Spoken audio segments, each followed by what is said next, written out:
Hello అండి, welcome back to తోటికోడళ్ళు జోడి. నేనండి మీ చిన్న తోటికోడల్ని.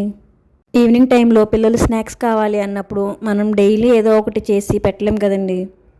అదే ఈ మిక్స్చర్ అయితే మనకి నెల రోజుల వరకు స్టోర్ ఉంటుందండి. అంతేకాకుండా ఉల్లిపాయ ముక్కలు అవి వేసుకుని అప్పటికప్పుడు చాట్లా కూడా చేసుకోవచ్చు. ఈ మిక్స్చర్ని సింపుల్గా మన ఇంట్లోనే ఎలా చేసుకోవాలో చూసేద్దాము. ఇక్కడ మేమైతే కొంచెం ఎక్కువ క్వాంటిటీలోనే చేసుకుంటున్నామండి. 4 తవ్వల శనగపిండికి 1.5 తవ్వ వరిపిండి తీసుకున్నాము. మీరు తక్కువ క్వాంటిటీలో చేసుకోవాలి అనుకుంటే 2 కప్పులు శనగపిండికి 3/4 కప్పు వరిపిండి తీసుకోవాలండి. అలాగే టేస్ట్ కోసం 40 పచ్చిమిర్చి, 4-5 స్పూన్లు జీలకర్ర, 2 వెల్లుల్లిపాయలు, అల్లం ముక్క తీసుకుని ఫైన్గా పేస్ట్ చేసుకోవాలండి.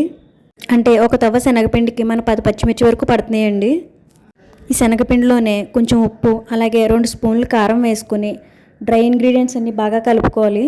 ఇక్కడ మీరు కారం జల్లించుకొని అలాగే పిండి ఉండలు లేకుండా కలుపుకోవాలండి.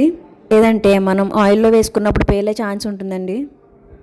అలాగే మనం గ్రైండ్ చేసి పక్కన పెట్టుకున్న చిల్లీ పేస్ట్ని వడకెట్టుకుని ఈ వాటర్ని పక్కన పెట్టుకుని ఈ వాటర్ని కొంచెం కొంచెంగా వేసుకుంటూ పిండి మొత్తం కలుపుకోవాలండి.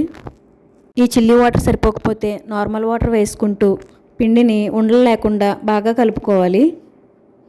మీకు ఎలాంటి రెసిపీస్ కావాలో కామెంట్ బాక్స్లో కామెంట్ చేయండి. పిండి కన్సిస్టెన్సీ అనేది చపాతీ పిండి కన్నా కొంచెం లూజ్గా ఈ కన్సిస్టెన్సీలో ఉండాలండి. ఇప్పుడు స్టవ్ పైన ప్యాన్ పెట్టుకుని అందులో ఆయిల్ వేసుకుని అది హీట్ అయ్యేలోపు ఈ పిండిని కారపూస గొట్టంలో వేసుకుని అది హీట్ అయిన తర్వాత అందులో వేసుకోవడమేనండి. ఇక్కడ మేము యూజ్ చేసే కారపూస గొట్టం అనేది చాలా స్ట్రాంగ్గా ఉంటుందండి. మీరు అంత గట్టిగా ప్రెస్ చేయలేము అనుకుంటే ఆన్లైన్లో సింపుల్గా స్టీల్వి దొరుకుతాయి, వాటితో అయితే మీకు ఈజీగా అయిపోతుంది. అలాగే ఇవి కొంచెం బాగా ఫ్రై అయిన తర్వాత అప్పుడు తిరగేయాలండి. ఇది కొంచెం ఫ్రై అవ్వకుండా మనం గరిటె పెట్టి తిప్పినట్లయితే చెదిరిపోతుందండి. కొంచెం ఒకవైపు ఫ్రై అయిన తర్వాత తిరగేసుకుని రెండో వైపు బాగా ఎక్కువ ఫ్రై అవ్వకుండానే తీసుకుని పక్కన స్ట్రైనర్లో పెట్టుకోవాలి. అలాగే పిండి మొత్తం వేసుకోవడమేనండి. ఇక్కడ మీరు మొత్తంగా పచ్చిమిరపకాయలు అవసరం లేకుండా కారంతో కూడా చేసుకోవచ్చండి. అలా అయితే మీకు ఒక తవ్వకు వచ్చి 1 టేబుల్ స్పూన్ కారం పడుతుంది. ఇందులో మనం కారం ఎక్కువ వేసుకున్నా కానీ కొంచెం గట్టిగా వస్తాయండి. ఈ మిక్స్చర్ మనకి మీడియం స్పైస్ ఉంటుంది. ఇలాగే మనం పిండి మొత్తం వేసేసుకుంటే ఎంతో టేస్టీగా ఉండే కారపూస అయితే రెడీ అయిపోతుందండి.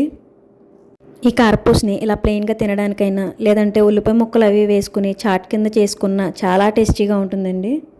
మా ఇంట్లో చేసే ఈ కారపూస మిక్స్చర్ మీకు నచ్చినట్లయితే లైక్ చేసి షేర్ చేయండి. ఈ మిక్స్చర్ మన ట్రావెలింగ్కి బెస్ట్ స్నాక్ అని చెప్పొచ్చండి. అలాగే మీకు ఎలాంటి రెసిపీస్ కావాలో కామెంట్ బాక్స్లో కామెంట్ చేయండి. మరిన్ని ఇంట్రెస్టింగ్ రెసిపీస్ కోసం మన ఛానల్ని సబ్స్క్రైబ్ చేసుకోవడం మర్చిపోకండి.